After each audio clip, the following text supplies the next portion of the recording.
Hi everyone, and welcome to the Series 1 of the UNIVPM Ambassador Answer Series. This first guide focuses on the part of the journey that usually creates the most questions before arrival: Universitaly, embassy, and consulate procedures, visa steps, documents, and delays, and how to act with clear information and proof. Before we begin, a quick explanation of why we created these guides. As student ambassadors, we kept seeing the same practical questions coming through the questions portals.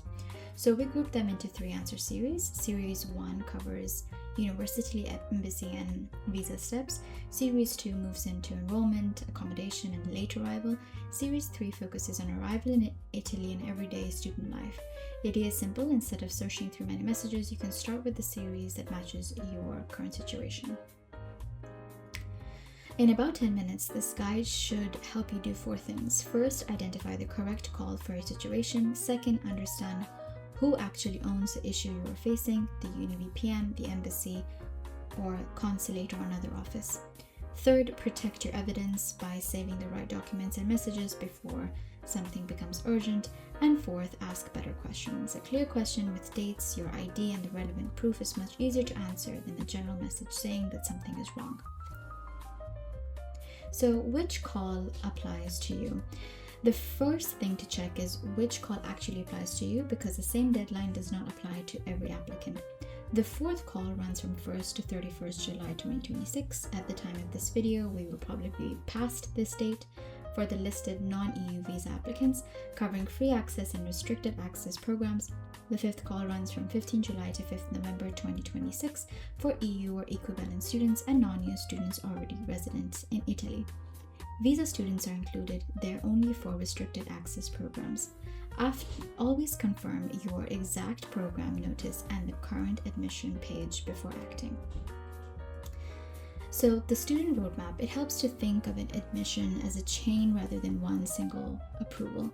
First comes the academic pre-evaluation. Then for visa students, university pre-enrollment needs to be reviewed and validated.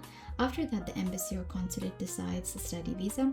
Enrollment and matriculation are then handled by the university. And after arrival, there are practical steps in Italy. These stages are connected, but they are not the same thing. In particular, a validated Universitaly application supports the visa process, but it is not a visa guarantee. Now, use this slide to locate yourself instead of comparing your timeline with someone else. If you're still applying, focus on the call, your program requirements, country requirements, language proof, and documents. If you're admitted but waiting, focus on Universitaly validation, authenticity of your documents, the embassy checklist, and official messages. If your visa has already been issued and you are arriving, your attention shifts to enrollment, payment timing, matriculation, accommodation, and residence permit steps. Your next action should match your current official status. Now, one of the biggest time savers is contacting the office that actually owns the step. UNIVPM handles university-controlled matters such as admission, enrollment, missing uploads, program clarification, and other supplement requests. The embassy or consulate handles appointments, visa documents, visa decisions, refusals, and appeal procedures. Other issues may belong to Universitaly support, CIMEA, AirThis, landlords, or service providers. Sending the same urgent email to many offices usually does not make the process faster. One issue, one responsible office, and one clear question is the better approach. Now we look at the document compass. When checking documents, do not look only at the content of the qualification. You also need to check the accepted authenticity route. Your academic proof may include the qualification, transcript, and translations. Authenticity can involve CIMEA, a declaration of value, apostille, or legalization, depending on the case. You may also need language proof and country-specific documents such as entrance exams or schooling compensation. The safest approach is to compare your documents with both the UNIVPM pre-enrollment guidance and the competent embassy or consulate checklist. Now, you can do this instead. When you are unsure, try not to create a second problem while solving the first one. Avoid duplicate applications unless you are specifically instructed to create one. Do not assume that a payment receipt means final verification, and do not send the same urgent email, like I said before, everywhere. Screenshots from other students can be useful for context, but they are not your official instruction. Instead, read your own portal status and latest email, identify the responsible office, save the proof, and ask one precise question with your program and ID. Then follow the latest official correction request. Now, a very important distinction on Universitaly is that submitted does not mean validated. First, now we look at the enrollment reality check. This slide is especially important because pre-acceptance, Universitaly validation, visa issuance, and matriculation are different milestones. Pre-acceptance is important, but it is not your final enrollment. For visa students, validated pre-enrollment comes before the later enrollment steps. Payment should be made only after the visa has been issued, unless the restricted access program has a specific role in its call. Matriculation comes after the required uploads, payment, and permit of stay steps. Visa students must complete enrollment by 31st January 2027. If the visa is issued late, contact UNIVPM immediately with dates and proof. Now, if visa refusal happens, the first goal is to protect your options and follow the procedures written in the refusal notice.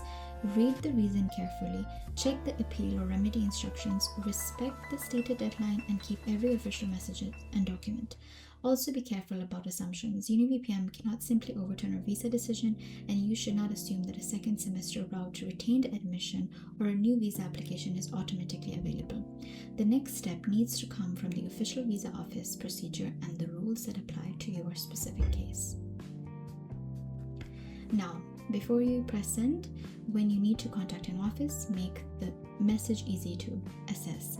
The example here gives a useful structure. Start with a subject that includes the issue, program, and applicant ID. Then explain what happened in 1 or 2 lines, state exactly what you need to know, give the relevant program and status details, and attach only the proof that supports the question. The goal is not to write the longest email, it is to make the case specific, short, and verifiable. One clear message to the responsible office generally reduces unnecessary back and forth. Now, before a deadline becomes stressful, build one evidence folder. This is a very, very important tip for all of you students. Since we are students, we really want to stress on this point. Have one solid evidence folder where you keep everything, and save the call page and program notice, application receipts, final uploads, official emails, portal status, your qualification and translations, screenshot different items that you can't physically save in your folder, your visa appointment or decision documents, and simply create a timeline of when you submitted, corrected, paid, or ever validated. This makes it much easier to explain your situation accurately if something goes wrong. A useful rule is to attach the proof that answers the questions you are looking for rather than sending every document you have. Now, to close Series 1, remember that this presentation is general guidance. Your personal case should always be checked against the responsible official source. Start with UNIVPM International Admissions for 2026-27, the non-EU visa guidance and FAQ, the program-specific call if relevant, Universitaly and the ministerial procedure, and the Italian visa portal or your competent embassy or consulate checklist. For visa students, the deck also highlights the 31st January 2027 enrollment deadline whenever a rule affects money, travel, visa status, or enrollment. Verify the current official instruction first and then act. Thank you for listening.